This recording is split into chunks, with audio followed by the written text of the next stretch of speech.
Bonjour, je me présente, Arnaud Hannet, enseignant en technologie au Collège Jean Moulin, dans l'Académie Nancy-Metz. Vincent Izen, professeur de physique et de chimie, dans le même établissement. Et représentant aujourd'hui l'équipe Mission to Mars. Alors tous les ans en technologie, avec ma classe de 6e, je demande à mes élèves, sortez vos téléphones. Puis nous regardons les temps d'écran. Puis ensemble, nous allons calculer le temps moyen passé sur les écrans chaque semaine. Alors, combien de temps nos élèves passent sur les temps d'écran, sur les écrans, pardon. 26 heures. 26 heures, et j'aimerais que l'on s'arrête sur ce chiffre. 26 heures, et parfois plus, c'est plus de temps qu'une semaine passée au collège. Et les études scientifiques le prouvent. Pour être profitable à la scolarité d'un enfant, le temps passé devant les écrans doit être motivé par une intention ou un objectif ciblé. Alors, comment déclencher, provoquer un usage raisonné du numérique? Comment motiver nos élèves avec des activités pédagogiques innovantes? En les encourageant à utiliser le numérique comme des outils, plutôt que de consommer des contenus sans fin et parfois imposés. Mission to Mars est donc notre proposition pour concilier l'usage des écrans, remotiver nos élèves et impacter positivement leur scolarité. Alors pourquoi aller sur Mars?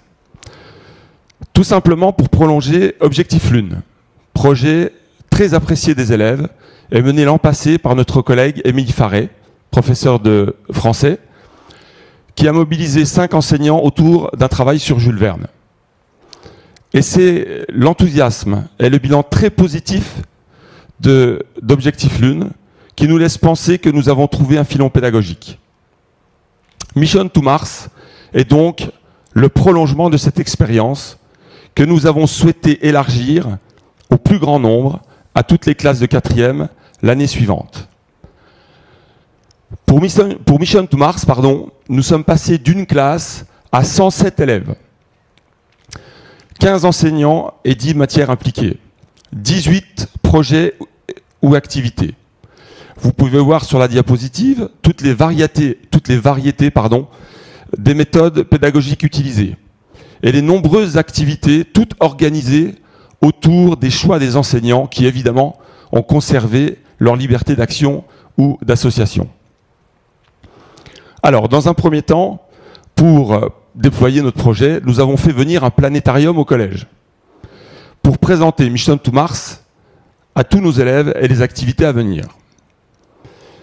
Puis, nous avons, pour confronter nos élèves aux sensations physiques des voyages spatiaux, nous sommes allés au centre d'expérimentation spatiale de l'European Space Center en Belgique.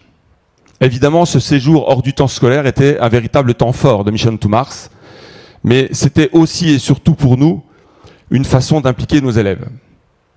Je n'oublie pas bien sûr, par exemple, on n'a pas marché sur la Lune, travail réalisé au CDI, sur les fake news et les théories du complot.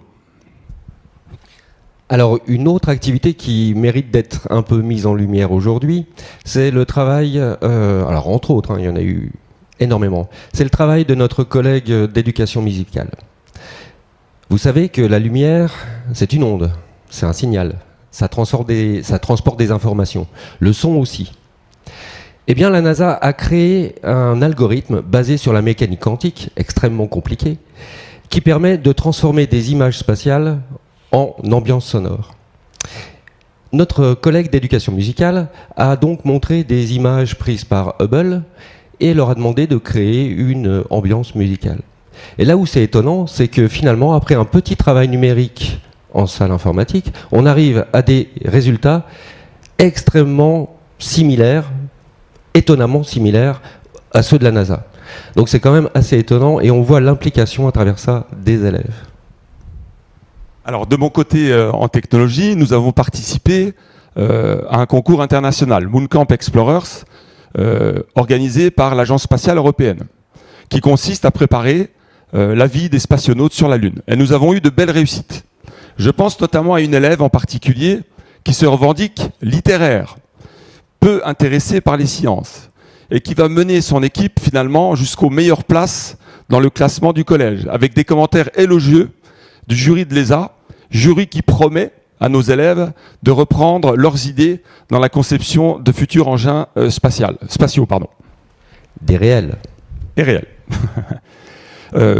Évidemment, je m'arrête, je ne vais pas pouvoir détailler tout ce qui a été fait et proposé à nos élèves, mais j'espère que vous l'aurez compris, Mission to Mars, c'était large, massif et partagé par le plus grand nombre.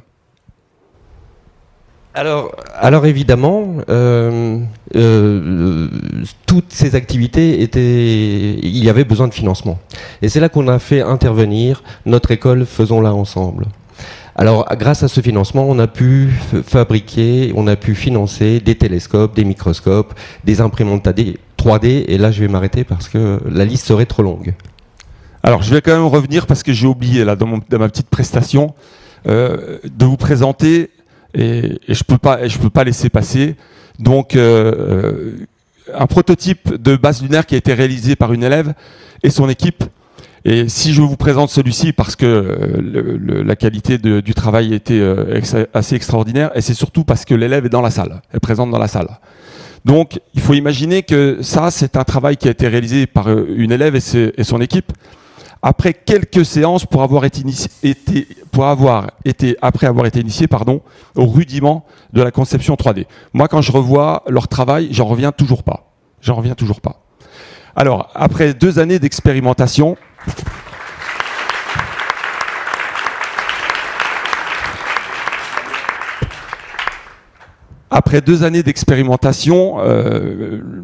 les quelques réussites de nos élèves, le retour très positif des parents, nous pensons que la méthode fonctionne. Parce que nous avons eu des résultats en matière d'implication, de motivation chez nos élèves, et puis que nous avons pu mesurer de façon tangible sur les résultats scolaires.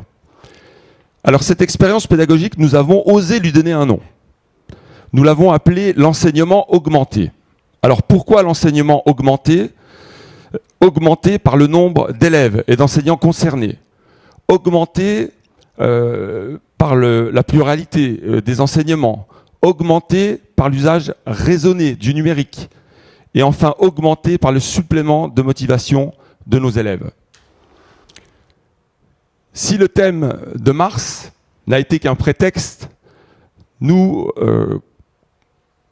restons persuadés que nos élèves seront enthousiastes avec l'enseignement par l'interdisciplinarité et l'utilisation du numérique de façon raisonnée, ce qui permettra de les emmener vers leur réussite, vers l'infini et au-delà.